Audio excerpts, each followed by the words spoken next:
बिस्मिल्लाहिर्रहमानिर्रहीम, अस्सलाम वालेकुम। कराची स्टोरीज़ के साथ मैं हूं सैफुल्लाह सिद्दीकी और आज हमारे साथ मौजूद हैं हुज़ैफ़ा ख़ान, जो कि समा के स्पोर्ट्स रिपोर्टर हैं और इसके साथ साथ क्रिकेट के एक बेहतरीन एनालिस्ट हैं। ना सिर्फ एनालिस्ट, ये सिर्फ बातें नहीं करते बल्कि बहुत अच्छा क्रिकेट भी खेलते हैं। तो हम इनसे जानते हैं कि पाकिस्तान और अफ़गानिस्तान का जो एशिया कप T20 का मैच हुआ, उसमें जो अफ़गान खिलाड़ियों का बिहेवियर रहा टुवर्ड्स पाकिस्तानी प्लेयर्स, उस पर ये इनकी क्या राय है? अस्सलाम वालेकुम हुज़ैफ़ा भाई। वालेकुम सलाम सैफ, अल्लाह का शुक्र। देखें, ये पहली बार तो हुआ नहीं है, it's I guess third time. सबसे पहले ये लीड्स में हुआ जब 2019 वर्ल्ड कप हो रहा था, पाकिस्तान और अफ़गानिस्तान का मैच था। उसके बाद 2021 T20 वर्ल्ड कप जब पाकिस्तान का मेरे ख्याल से दुबई में मैच था, तब हुआ पाकिस्तान अफ़गानिस्तान के दरमियान, जब आसिफ अली ने 4 छक्के लगाए थे करीम जन्नत को। और ये तीसरी बार था जब शारजा में ये हुआ।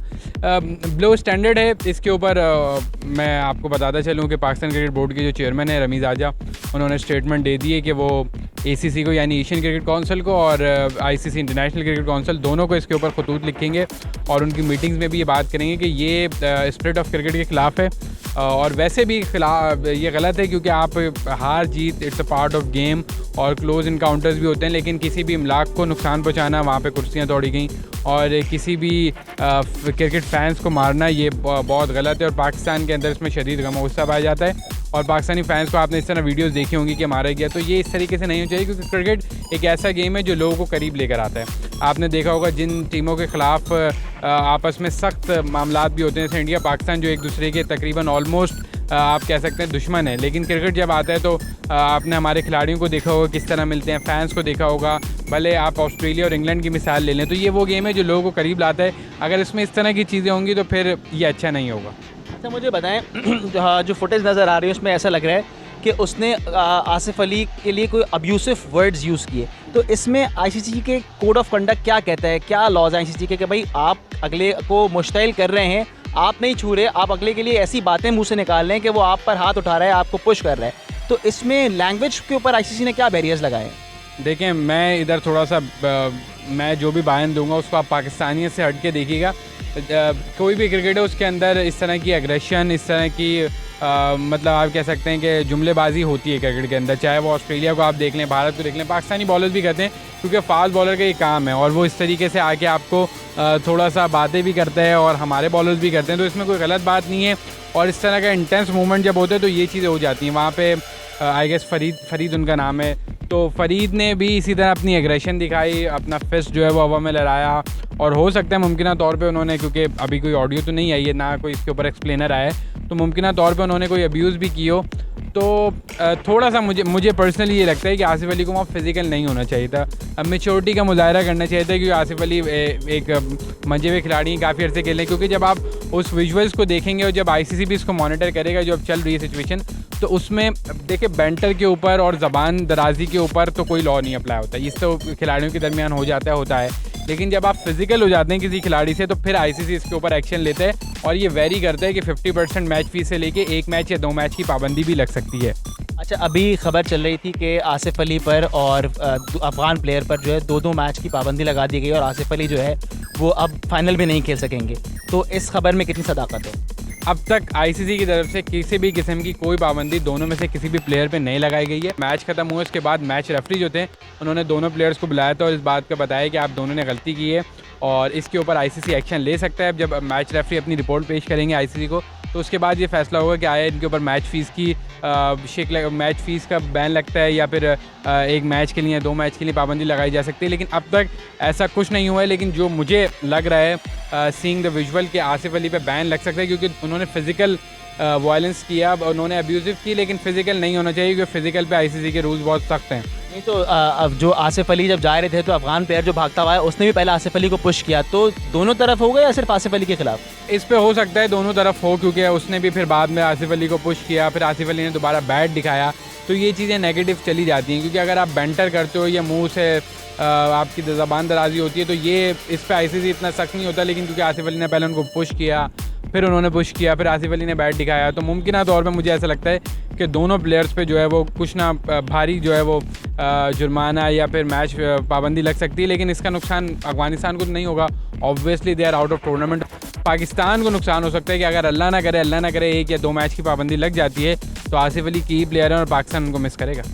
अच्छा, आप क्रिकेट एनालिस्ट के तौर पर अफ़गान टीम को, मैनेजमेंट को क्या आपकी तरफ से क्या मैसेज जाना चाहिए कि भाई देखें, आप अच्छी क्रिकेट खेल रहे हैं, ठीक है, तो आपके रवैयों में तब्दीली के लिए मैनेजमेंट को खिलाड़ियों के साथ क्या करना चाहिए? अच्छा, इसमें मुझे कुछ ऐसा लगता है कि ये पूरी उनकी नेशन का मसला है, ये किसी एक पर्टिकुलर प्लेयर का मसला नहीं है। उनकी नेशन के अंदर ये एक एंगर और हेट पाया जाता है पाकिस्तान के लिए। आई डोंट नो व्हाई, इसमें कह सकते हैं आप इंडिया का इन्फ्लुएंस हो सकता है। ये देखें, जो बड़े प्लेयर हैं, चाहे वो नबी है, राशिद है, जो यहाँ खेल के गए हैं, ये शहजाद थे पहले जो ओपनर थे उनके, वो तो पाकिस्तानी खिलाड़ी को अच्छे से जानते हैं, उनकी बड़ी अच्छी दोस्ती हैं और वो अच्छे से रहते हैं। जो भी नया लड़का आता है उसके जहन में ये चीज़ होती है, जैसे आपको याद होगा पहले बांग्लादेशी पाकिस्तान को बड़ा गलत समझते थे और उनके दिमाग में ये चीज़ थी कि पाकिस्तान ने हमारे साथ ज़्यादतियाँ की। तो अब मुझे लगता है कि ये पाकिस्तान जो अफगानी नए लड़के आते हैं, अफगानिस्तान के नए प्लेयर्स, उनके बैक ऑफ द माइंड ये चीज़ कहीं ना कहीं है कि यार या पाकिस्तान से वो नफरत करते हैं या उनको सिखाया जाता है। इस वजह से ये इंसिडेंट्स होते हैं। पहले करीम जन्नत थे, आज ये फरीद थे। इससे पहले आपको याद होगा जब मेरे ख्याल से लंकन प्रीमियर लीग चल रही थी तो एक प्लेयर का शाहिद खान अफरीदी के साथ हुआ था, मोहम्मद आमिर के साथ हुआ था, नवीन उलग, बिल्कुल। तो नवीन का मोहम्मद आमिर के साथ हुआ, फिर आफरीदी ने आके उनको समझाया। तो ये चीज़ें ओवर द पीरियड हमें नज़र आती हैं।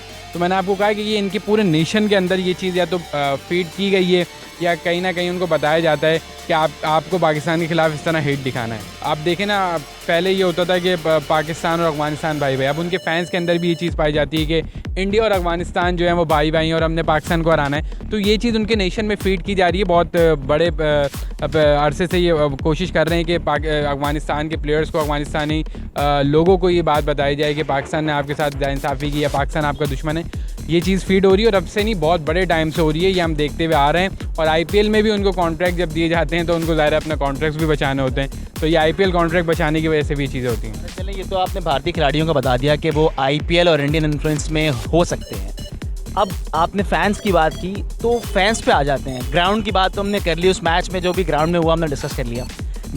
जो वहाँ स्टैंड्स के अंदर क्राउड ने पाकिस्तानी क्राउड के साथ किया, उन्होंने कुर्सियाँ उठा उठा के मारी उनको, तो उनके खिलाफ ICC क्या एक्शन ले सकता है और क्या हो सकता है? और वहाँ जो पुलिस है उसने कुछ किया, कुछ इक़दाम किए उनके खिलाफ? ये अच्छा सवाल है। देखें, ICC तो बाद में आएगा, पहले जो लोकल पुलिस है, जो एडमिनिस्ट्रेशन है, उसको इसके ऊपर जो है वो एक्शन लेना चाहते हैं, क्योंकि बहुत लो स्टैंडर्ड स्पिरिट ऑफ क्रिकेट के खिलाफ है कि आप किसी दूसरे क्रिकेट फ़ैन को जो है वो मार रहे हो। कुर्सियों से देखा होगा आपने जिस तरह पाकिस्तानी फ़ैन्स बचने की कोशिश कर रहे थे।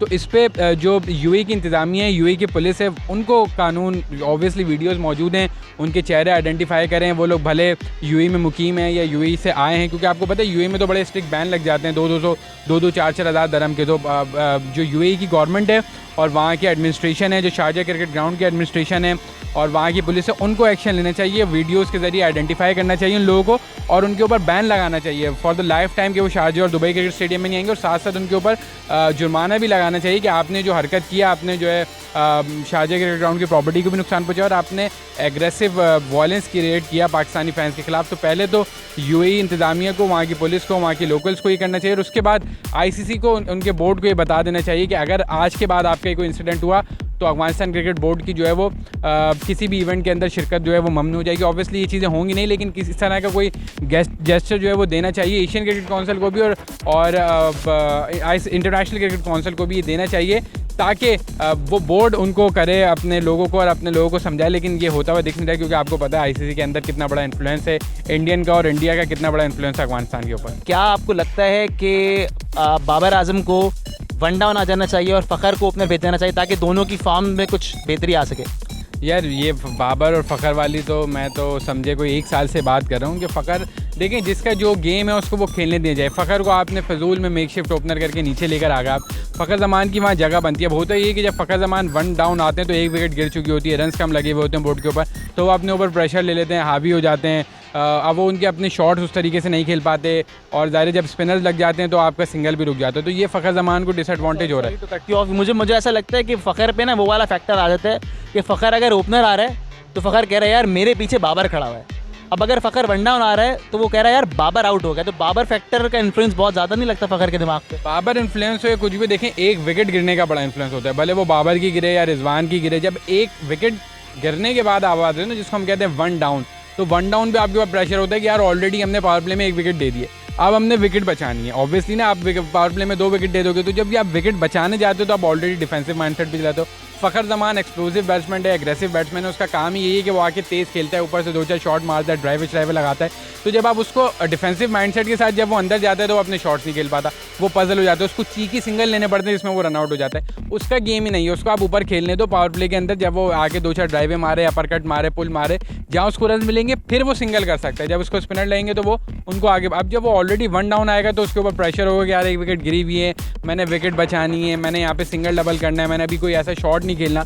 इस जो है ना वो कश्मकश में फ़खर ज़मान मुब्तला हैं और इसी की वजह से फ़खर ज़मान की फॉर्म जो है वो नहीं लग रही। आपको क्या लगता है बाबर आजम को अब ये पूरे एशिया कप में परफॉर्मेंस नहीं है उनकी, तो क्या उनकी परफॉर्मेंस चली गई? जैसे कोहली के लिए कहा जाता था कि कोहली ने कॉन्स्टेंटली परफॉर्म नहीं कर पा रहे थे कोहली, तो क्या वही बाबर ने हाथ जो कोहली से मिलाया और जो कोहली ने कंधे पे हाथ रख दिया, तो कहीं ऐसा तो नहीं कि वो पावर ट्रांसफ़र हो गई है कोहली वाली? नहीं, देखो साहब, जो बड़ा प्लेयर होता है ना, एक लफ्ज़ शुरू से हम सुनते आए हैं कि form is temporary, class is permanent. ये हम कोहली के लिए बात करते हैं। इससे पहले सचिन तेंदुलकर पे भी बैट पैच आया, रिकी पॉन्टिंग पे भी आया, कुमार संगकारा पे भी आता था, सईद अनवर पे भी आता था, यूसुफ यूनुस, इन लोगों पे भी आता था। बैट पैच, एक बैट टूर्नामेंट आपको डिफाइन नहीं कर सकता है। जिस तरह का बाबर आजम प्लेयर है, जिस तरह के वो शॉट्स खेलते हैं ऑल अराउंड, तो मतलब इसमें कोई शक नहीं है। ऑब्वियसली वो थोड़ा स्लो स्टार्ट करते ही चीज़ें हैं, लेकिन उसके पास वो सारे शॉट मौजूद हैं और एक अच्छा मैच मुझे लगता है कि उसको चाहिए वापस आने के लिए।